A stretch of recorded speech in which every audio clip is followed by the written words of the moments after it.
Good morning Telangana. నేను సంగప్ప. మీరు పేపర్లో వచ్చినటువంటి ముఖ్యమైన వార్తలు చూసి వాటిని విశ్లేషిద్దాం. ఫస్ట్ అన్ని పేపర్లో కూడా పెట్రోల్ డీజిల్ రేట్లు బాగా పెరిగినాయి. ఈ నెల మొత్తం నుంచి రోజు ఫ్లక్చుయేషన్ చూస్తూనే ఉన్నాం. ఈ నెల రోజుల్లో పెరిగినటువంటి పెట్రోల్ రేటు చూసినట్టయితే ₹3.70 ఈ నెల రోజులు పెరిగింది. డీజిల్ ఏమో ₹3.10 పెరిగింది. అంటే ఈరోజు పెట్రోల్ ధర అంటే నిన్నటిది ₹83.95, డీజిల్ ఏమో ₹77.40. ఇది అన్ని పేపర్లు కూడా దీన్ని ప్రధానంగా తీసుకున్నాయి. నెక్స్ట్ టీఆర్ఎస్ ప్రగతి నివేదన సభ మొన్న జరిగింది. దానికి సంబంధించిన ప్రకంపనలు నిన్న ఈరోజు దాకా కంటిన్యూ అవుతూనే ఉన్నాయి. నిన్న అధికార తర్వాత ప్రతిపక్ష పార్టీల నాయకులందరూ కూడా దాని మీద ఒకరిపై ఒకరు ఆరోపణలు ప్రత్యారోపణలు చేసుకున్నారు. ఫస్ట్ కాంగ్రెస్ పార్టీ టీఆర్ఎస్ సభ పూర్తిగా అది అటర్ ఫ్లాప్ అయింది. తర్వాత 4.5 ఏళ్ల ప్రగతి నివేదన చేస్తున్నారు, ఏం చెప్పలేకపోయినారు.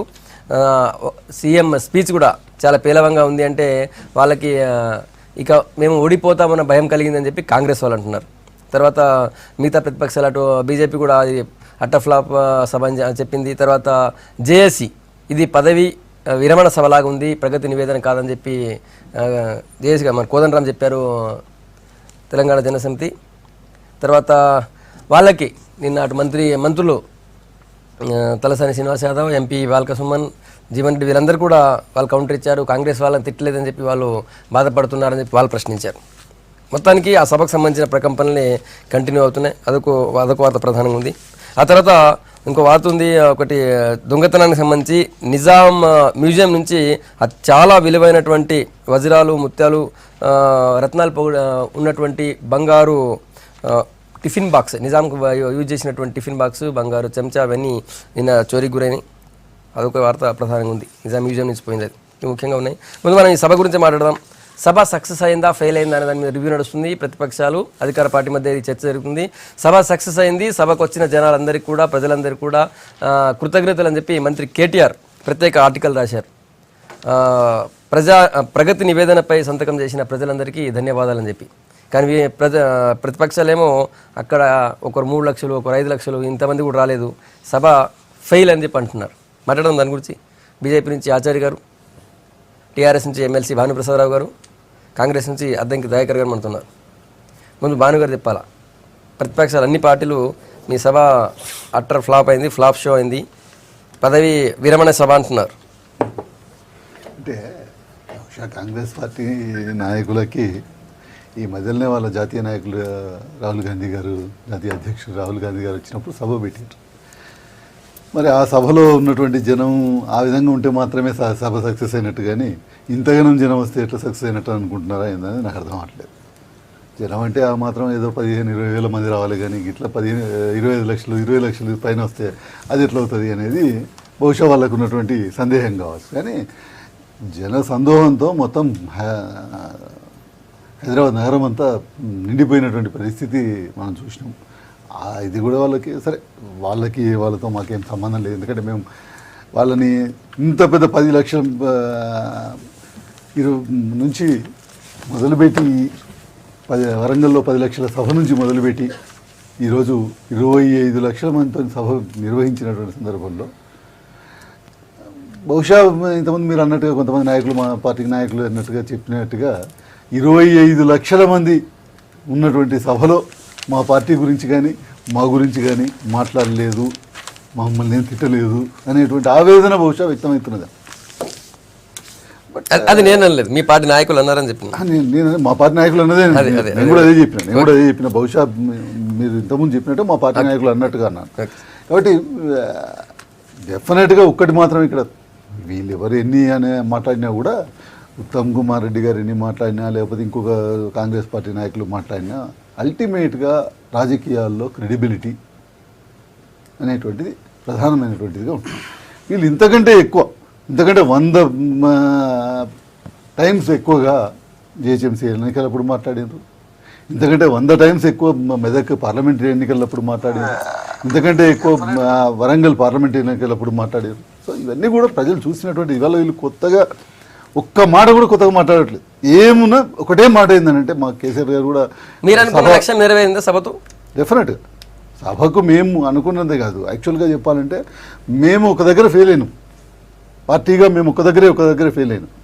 ప్రజలు ఆశించినంతగా బస్సులు మేము ఇవ్వలేకపోయినాం, ట్రాన్స్పోర్టేషన్ మేము ఇవ్వలేకపోయినాం. అసలు ప్రతి గ్రామంలో కూడా ప్రజల దగ్గర నుంచి వచ్చినటువంటి రెస్పాన్స్కి వాళ్ళు మాకు 100 బస్సులు పంపమని అడిగితే ఒక మండలానికి మేము 50 బస్సులు కూడా పంపలేకపోయినాం. అక్కడ ఫెయిల్. డెఫినెట్గా మేము వాళ్ళు ప్రజలు ఆశించిన స్థాయిలో ట్రాన్స్పోర్టేషన్ ఇవ్వలేకపోయినాం. దానికి కారణం అవైలబిలిటీ లేకపోవటం, బస్సులు లేకపోవటం. అంతేగాని ప్రజల నుంచి వచ్చినటువంటి రెస్పాన్స్కి తగినటువంటి స్థాయిలో మేము బస్సులు అందించలేకపోయాం, వాళ్ళని ట్రాన్స్పోర్టేషన్కి సదుపాయాలు కల్పించలేకపోయినాం. అందులో కొంతవరకు మేము ఏమైనా ఫెయిల్ అయితే ఉండొచ్చు. కానీ సభ సక్సెస్ఫుల్ విషయం అనేటువంటిది 165 కిలోమీటర్లు 160 కిలోమీటర్లు మొత్తం రింగ్ రోడ్ 160 కిలోమీటర్లు సంబంధించింది అని అంటే ఎంత జనం ఉండాలో ఒకసారి ఆలోచించుకోవాలి. ఏది సభాస్థలి నిండటమే కాకుండా దాదాపు మొత్తం 160 కిలోమీటర్ల రేడియస్ ఉన్నటువంటి రింగ్ రోడ్ మొత్తం స్తంభించిపోయింది అని అంటే ఎన్ని బస్సులు ఉండాలి రింగ్ రోడ్ మీద, ఎంతమంది జనం రింగ్ రోడ్ మీద ఉండాలి. సభాస్థలిలో ఉన్నదానికి దాదాపు 300 మంది రింగ్ రోడ్ల మీద ఉన్నటువంటి పరిస్థితి ఈరోజు ఉంది. జనం వంజనంగా వచ్చినటువంటి ఇది కాంగ్రెస్ పార్టీ ఇదేం లేదు. ఆచార్య గారి సభను ఎట్లా చూస్తున్నారు? సభని ఏ పార్టీకైనా సభ పెట్టుకోవచ్చు, సభని సభలాగా చూసుకోవచ్చు, వారు చేసిన అభివృద్ధిని ప్రజలకు చెప్పొచ్చు, చేయబోయేది కూడా చెప్పొచ్చు, ఎన్నికలకు సిద్ధమవుతున్నామని కూడా చెప్పుకునేటువంటి అది ఉన్నది. కానీ వాళ్ళు ఏదైతే కొండంత రాగం తీసిండ్రు ఆఖరికి ఏం పాట పాడినరో అర్థమైపోయి 25 లక్షల మందితోటి ఇక నభూతో నభవిష్యత్ అని అన్నారు. మీరు ఒక్కసారి మీ ఛానల్లో ముఖ్యమంత్రి గారు హెలికాప్టర్ల విజువల్స్ చూపించాడు, ఒక్కటిసారే చూపించి మళ్ళీ ఎంబడే బంద్ చేయించండి. ఇక ఎందుకంటే ఈ బట్టబయలు అయ్యేటట్టున్నది ఇది మన పరిస్థితి అని. మీరు ఒక్కసారి దాన్ని ప్లే చేయండి.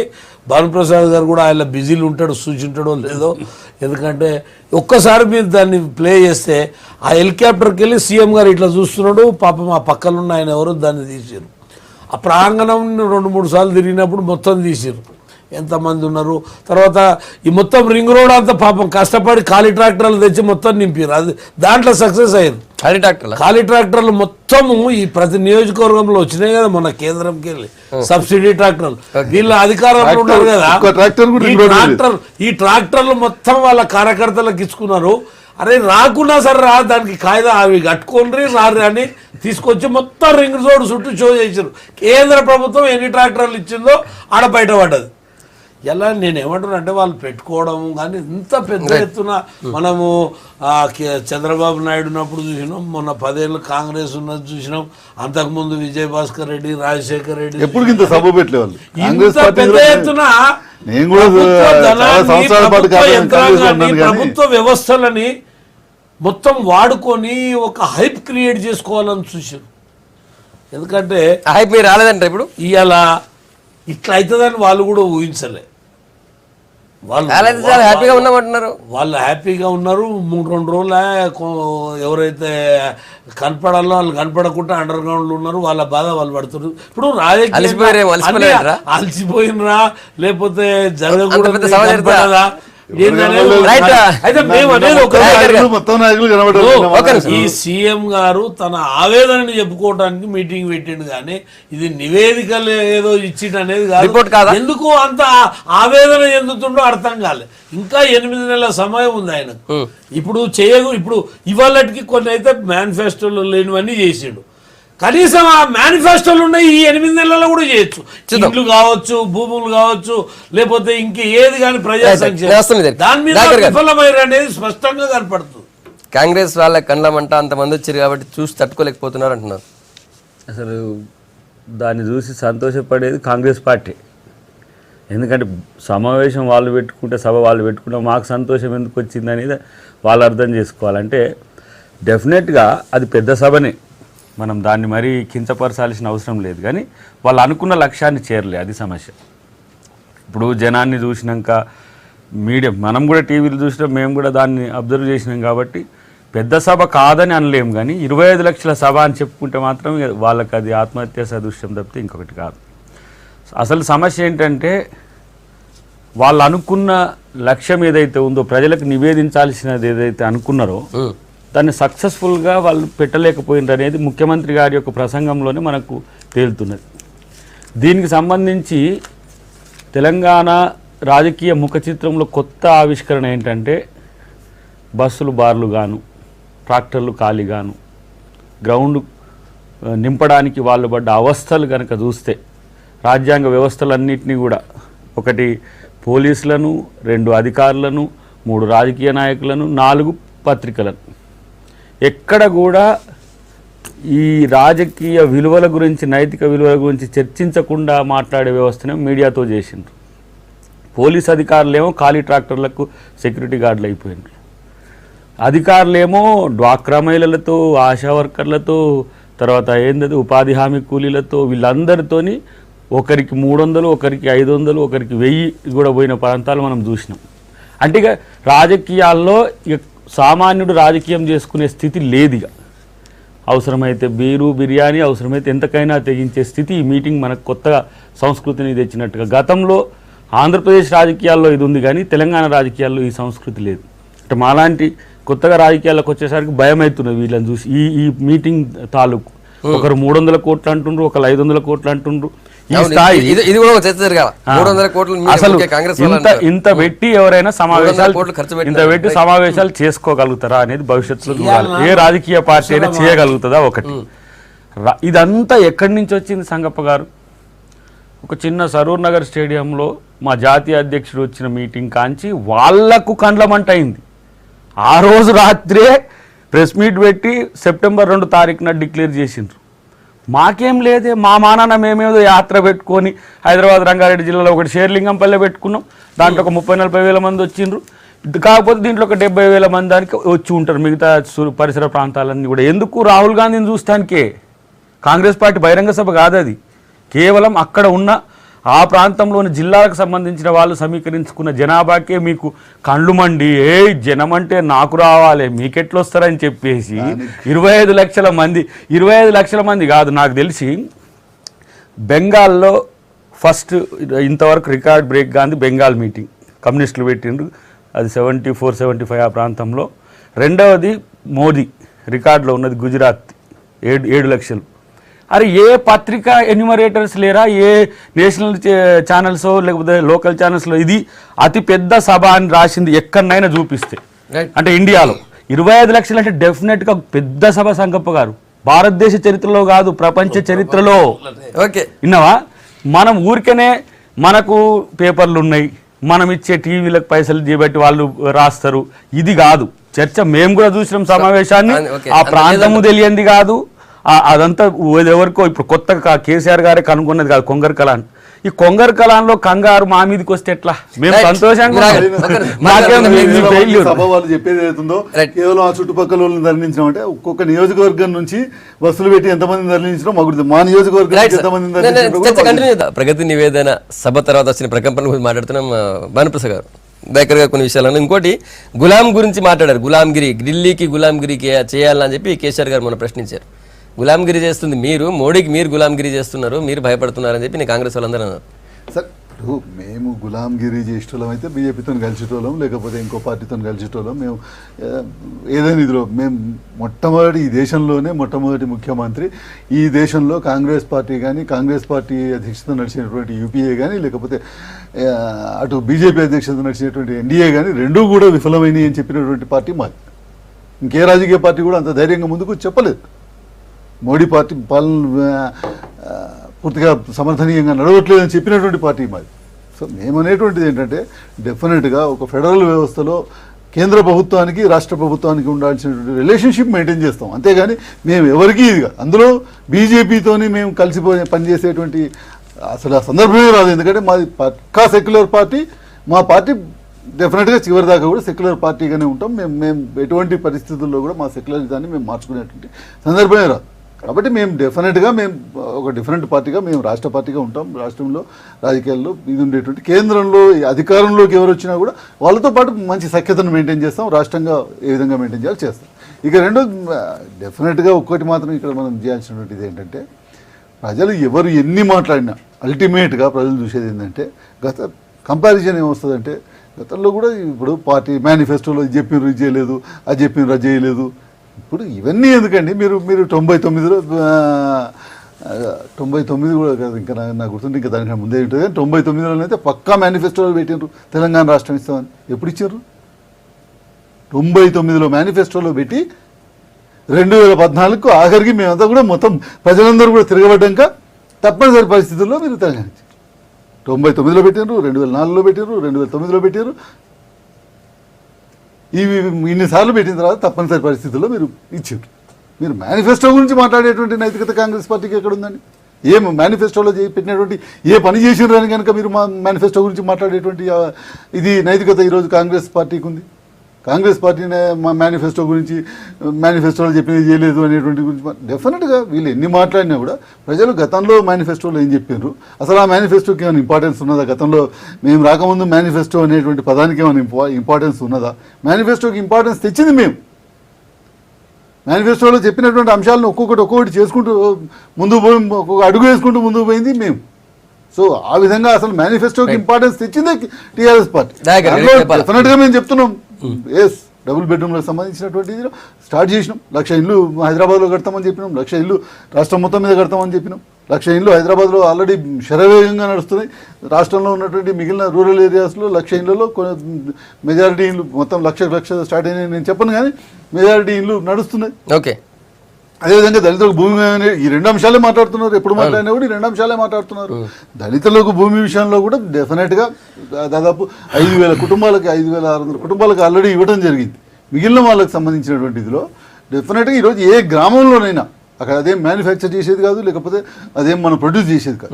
ఎక్కడైనా అమ్మకానికి ఎవరైనా ముందుకు వచ్చినట్టయితే కొని ఇస్తామని చెప్పి రైట్ సార్, మీరు డెఫినెట్గా రెడీ. 72 అంశాలు ఉటంకించిండ్రు వారు, 430 పథకాలు చేసిండ్రు. ఈ ప్రగతి నివేదన సభలో వాళ్ళు చెప్పుకున్నది ఏందో చెప్పుకున్నారు, ప్రజలకు అర్థమైంది కూడా అర్థమైంది, ప్రతిపక్షాలకు అర్థమైంది కూడా ప్రతిపక్షాలకు అర్థమైంది. కానీ మీరు ఈ సభ కోసం పడ్డ శ్రమ చాలా జుగుప్సాకరంగా ఉందని చెప్పిన దానికి భానుప్రసాద్ గారి నుంచి సమాధానం లేదు నాకు, కానీ చెప్తారో లేదో కానీ ఒక ఎగ్జాంపుల్ ఇప్పుడు ఈ సభకు ఇప్పుడు మనం ఈ చర్చ చూసి మిత్రుడు సిరిసిల్ల నుంచి, సిరిసిల్ల నియోజకవర్గంలో ముస్తాబాద్ మండలం పోలీసులు జన సమీకరణ కొరకు హోటల్ షాపులు బంద్ చేస్తుంటే బీజేపీ కార్యకర్త నరసింహులు దాన్ని షూట్ చేసి సోషల్ మీడియాలో పెట్టినందుకు డ్రంక్ అండ్ డ్రైవ్ కింద కేసు పెట్టింది రాజశేఖర్ గారు ఎస్ఐ.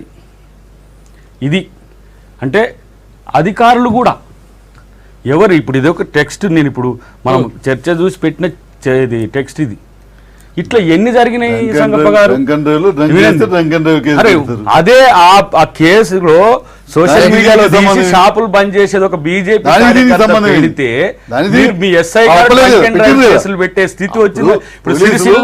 ఇప్పుడు ఎవరో ఆపలేదు, పెట్టిండు, ఆయన తీసుకున్నాడు, పెట్టిండు, లోడ్ చేసాడు, అయిపోయింది. దాని డ్రంక్ అండ్ డ్రైవ్ లో పట్టుబడ్డాడు. దానికి బోడిగుండికి మోకాలకి ముడేసి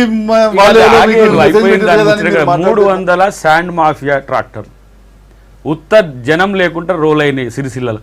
ఇది సిరిసిల్ల నుంచి వస్తున్న ఫీడ్బ్యాక్. అంటే ఎందుకు ఈ మాట చెప్తున్న, కేటీఆర్ గారి ఇలాకా అది ఎక్కడనో కాదు. ఇక మా సూర్యాపేట నుంచి ఖమ్మం నుంచి వచ్చిన ట్రాక్టర్లకు 50కి 100కు 200కు ఒక సిఐ ఒక ఎస్ఐ కానిస్టేబుల్ ఉత్తగొచ్చే ట్రాక్టర్లకు చేసిండ్రు. మీరు ట్రాఫిక్ రెగ్యులరైజేషన్ కోసం ఉన్నారని చెప్పినారు. ట్రాఫిక్ అది ఇప్పుడు ట్రాక్టర్లను అసలు ప్రయాణానికి వాడడం అనేది లేదు, వ్యవసాయ ట్రాక్టర్లను వాటికి తుంగలో దొక్కేసిండ్రు. ఇంత చేసి ఏం చేసిండ్రు అని అంటే, మీరు 60,000 వెహికల్స్ సమీకరించారు, కానీ 60,000 వెహికల్స్ లో 24 లక్షల నుంచి 26 లక్షల మంది వస్తారు, కానీ మీకు రాలే. 20% పీపుల్ వచ్చిండ్రు, మీకు 20% ఓట్లే వస్తాయని చెప్పింది కదా, ఇంత ఖర్చు పెట్టినా.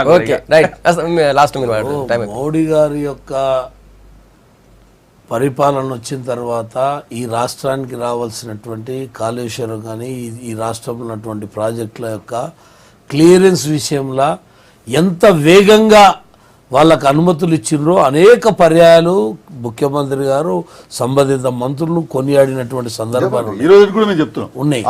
నేను గతంలో కేంద్రం దగ్గరికి ఒక ఫైల్ పోతే నెలలు సంవత్సరాల తరబడి కేంద్రంలో పెండింగ్ ఉండేది. ఇలా ఈ పారదర్శకత ఉన్నటువంటి ప్రభుత్వాన్ని ఏ రకంగా మాట్లాడిన అనేది ఒకటి గుర్తుంచుకో. రెండవది ఎంఐఎం మెప్పు పొందాలని ఎంఐఎం మైనార్టీల యొక్క ఓట్లు పొందాలని కేవలం తను చేయించుకునేటువంటి ఈ రాష్ట్ర అభివృద్ధి కొరకు చేయాల్సిన పనులన్నీ కూడా మిమ్మల్ని ఏమన్నా కేంద్రం అన్నారా? చేసినా ఏమనలేదు ఇప్పుడు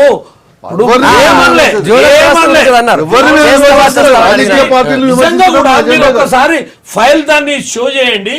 ఎప్పుడు కేంద్రానికి పోయింది, ఎప్పుడు దీని గురించి గతంలో అనేక పర్యాయాలు ఢిల్లీకి పోతే వాపసు పంపినప్పుడు నువ్వు చేస్తావా సస్తావా అనాలి. నువ్వు పంపించిన వెంటనే కూడా మేము చేసినప్పుడు నువ్వు సస్తావా చేస్తావా అనేటువంటి అంశం ఎందుకు వచ్చింది? ఎలా?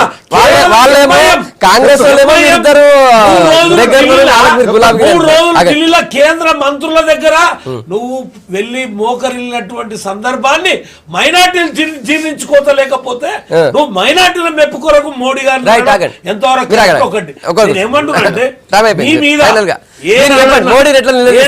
మోడీ గారు పార్లమెంట్ లో సాక్షి కూడా ఓకే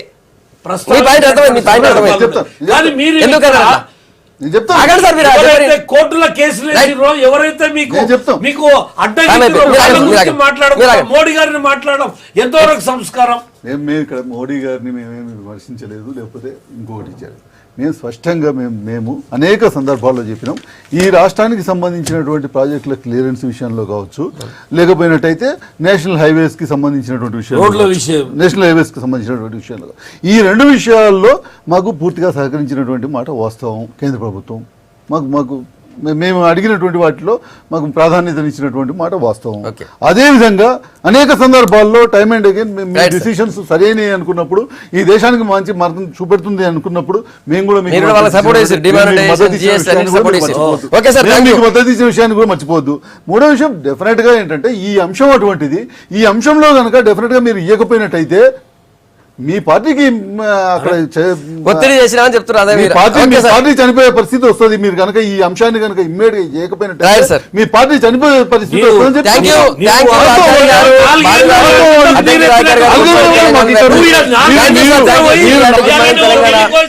మళ్ళీ టైం కలుద్దాం.